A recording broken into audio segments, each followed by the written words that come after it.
There are way too many ingredients in your standard loaf of bread that you buy at the store, so let me show you how to make this delicious whole wheat bread at home. Half a cup of warm water, 3 tablespoons of honey, and 2 1/4 teaspoon of instant yeast. Mix that all together and let it sit for 5 to 10 minutes until it's nice and bubbly. While that's sitting, you're going to add 3/4 cup of warm milk, 2 tablespoons of canola oil, and 1 1/2 teaspoon of salt to a bowl and mix. Then add 3/4 cup of all-purpose unbleached flour. You could also use bread flour, but I prefer all-purpose. I use King Arthur brand. Once your yeast mixture is nice and bubbly, you're going to go ahead and pour that in and mix it together with a whisk until it's all combined. You're going to use a total of 2 to 3 cups of whole wheat flour. Starting with 1 cup, you're going to dump it in and pop on your bread hook. I do prefer to use my stand mixer. You can knead this by hand, but it's going to take a long time and a lot of elbow grease.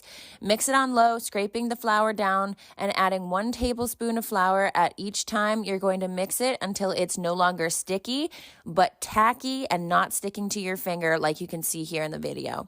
Then you're going to put a little bit of canola oil in a bowl and transfer your dough. Get the whole thing covered in canola oil, and then you're going to cover it with saran wrap or a clean kitchen towel and set it aside to let it rise for an hour and a half in a warm spot.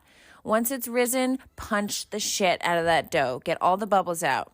Next, you're going to flour your surface and knead it for 5 to 10 minutes. Then you're going to shape your dough. I like to use a rolling pin to get it nice and elongated before I roll it up into that tight cylinder. Once it's all rolled up nice and tight, make sure to get all the air bubbles out. You're going to flip it over and stretch and pinch those sides. Make sure to pinch them so that they don't bust out.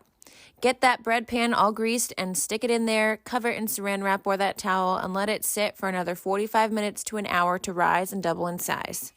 Preheat your oven to 350 degrees Fahrenheit and bake for 30 minutes until it's nice and golden brown on top. You're going to want to take this out of the pan right away and set it on a wire cooling rack so that it doesn't get soggy on the bottom. It does come out hard, but as it cools, it will soften, and you're going to want to wait 3 to 4 hours before slicing it. This bread is so yummy. My kids love it, especially with peanut butter and jellies, and I can feel good about the ingredients I made it with. Enjoy, guys.